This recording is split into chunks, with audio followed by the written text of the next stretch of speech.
Bakristo bavandimwe, Kristo Yesu akuzwe. Mbifurije kugira umunsi mwiza. Dusangire amasomo matagatifu Kiliziya umubyeyi wacu yaduteguriye kuri uyu munsi. Isomo rya mbere, isomo ryo mu gitabo cy'ibyakozwe n'intumwa. Pawulo bari bamufatiye mu ngoro y'Imana i Yerusalemu, nuko bukeye bw'uwo munsi umugaba w'ingabo ashaka kumenya neza icyo abayahudi barega Pawulo, aramubohora. Hanyuma ategeka ko abatware b'abaherezabitambo n'inama nkuru yose baterana. Azana Pawulo amuhagarika imbere yabo.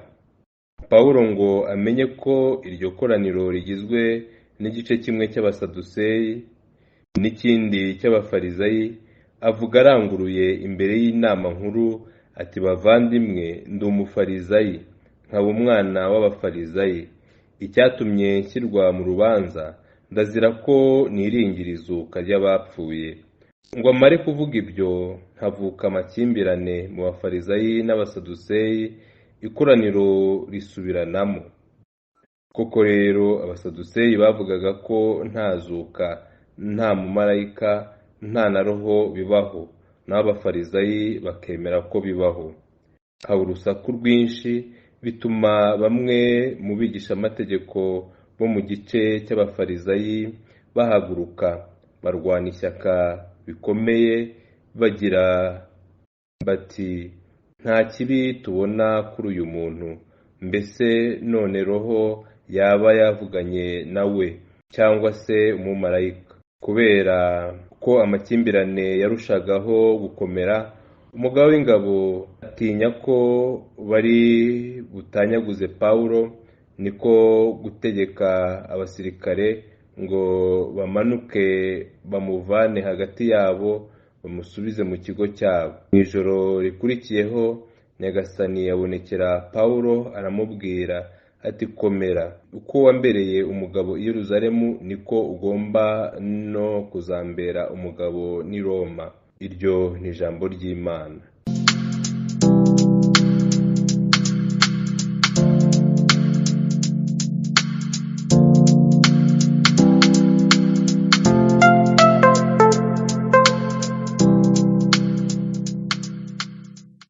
Zaburi.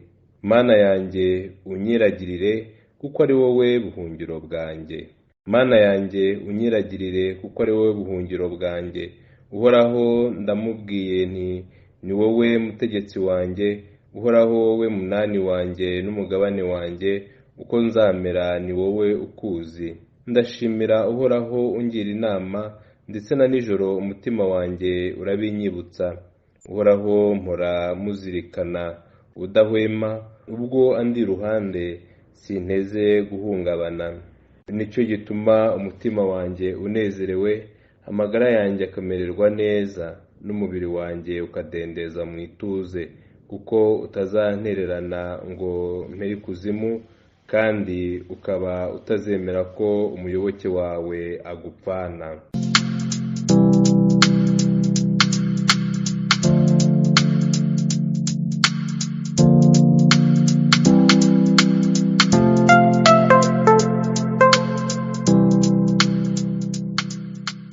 Nyagasani Yezu nabane namwe.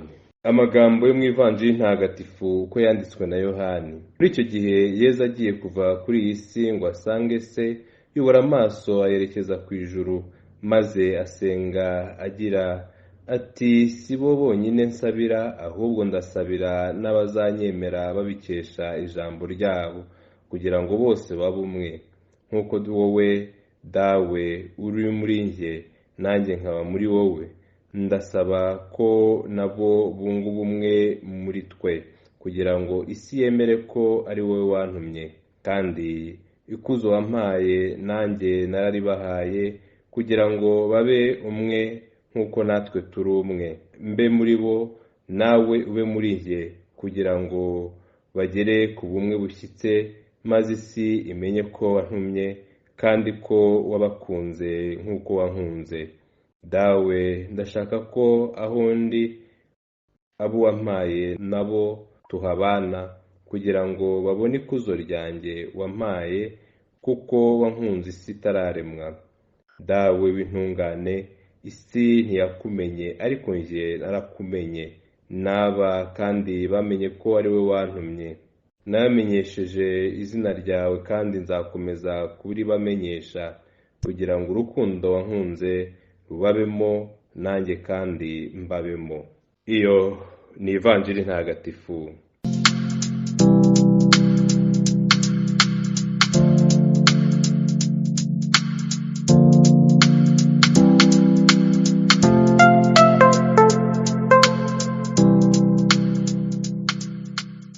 Kristo bavandimwe, amasomo matagatifu tumaze kumva aragaruka ku bumwe.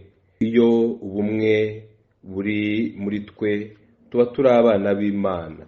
Biroroshye rwose kubona abantu bayobowe n'Imana, abantu bayobowe na Roho Mutagatifu, abantu babana na Yesu. Bagomba kurangwa n'ubumwe.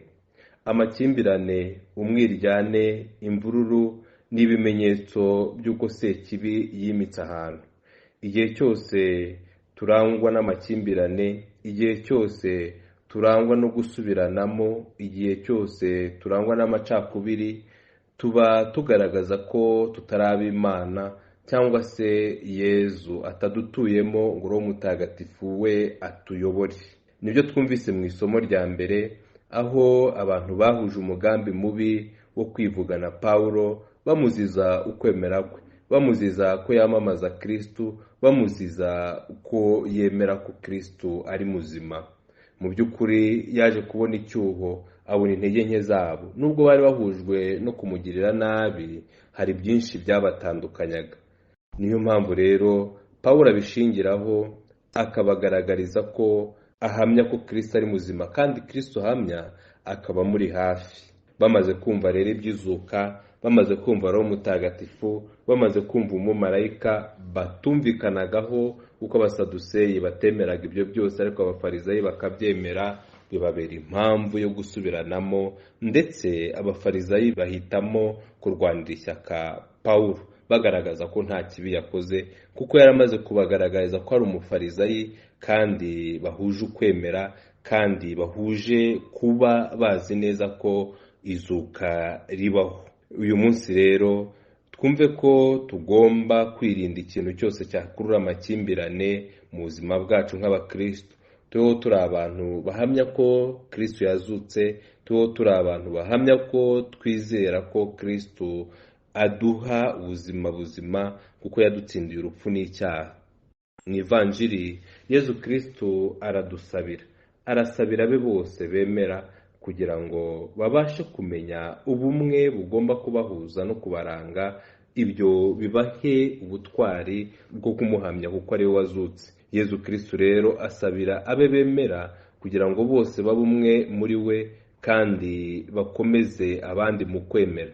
Dufite ubutumwa bukomeye bwo kwemeza abandi, ariko tuzabemeza kuko natwe twemeye. Tuzahamya Kristo babyumve kuko natwe twamwemeye tukamukurikira. Yezu asabira abe ari bo twebwe, kugira ngo isi yemere ko ari we watumwe n'Imana kuyicungurisha amaraso ye, amaraso y'igiciro cyinshi, amaraso aduhanaguraho ubusembwa bwose bw'icyaha, akatwinjiza mu rukundo rw'Imana, akatwinjiza mu mpuhwe n'imbabazi zayo. Yezu Kristo aradusabira twe bamwemeye, kugira ngo tube muri we nawe abe muri twe, kandi twigiremo ibyishimo nyabyo n'amahoro amukomokaho. Yezu aradusabira kugira ngo tugere ku bumwe bushyitse, maze tubeho mu rukundo rw'Imana. Imana nayo iduturemo, idukunde nk'uko yakunze umwana wayo Yezu Kristo. Yezu icyo yifuza ni ukugira ngo twirinde amakimbirane, twirinde icyatuma turangwa n'amacakubiri, tuba abagabo bahamya Nyagasani mu buzima bwacu aho turi hose. Dore iteka twifuza ko Imana yamenyekana, yakundwa, yakurikirwa. Dushimire Uhoraho, imitima yacu ihore izirikana ubudahwema ineza, impuhwe, urukundo n'imbabazi Uhoraho atugirira. Tubeho turi abantu bunze ubumwe, kuko ubwo bumwe bukomoka ku Mana. tuzahora iteka turi abahamya b'ubumwe, kuko ubumwe buzadufasha abantu kumenya ko turi abakristo. Umukristo aho ari hose agomba kurangwa n'urukundo, akarangwa n'ukuri, akarangwa n'imbabazi, akarangwa n'ubumwe yunze n'abo bahuje uko kwemera. Tubisabirane rero turi abantu bifuza ko ukwemera kwakura mu mitima y'abantu bose, kandi ubumwe buranga Imana Data na Yezu umwana wayo bore natwe buturanga igihe cyose na hose. Nyagasani Yezu nabane namwe, ushobora byose kandi akaba na Nyirimpuhwe, nabaho umugisha, abarinda bakomeza biteho, abaha amahoro, Imana Data na Mwana na Roho Mutagatifu. Amina.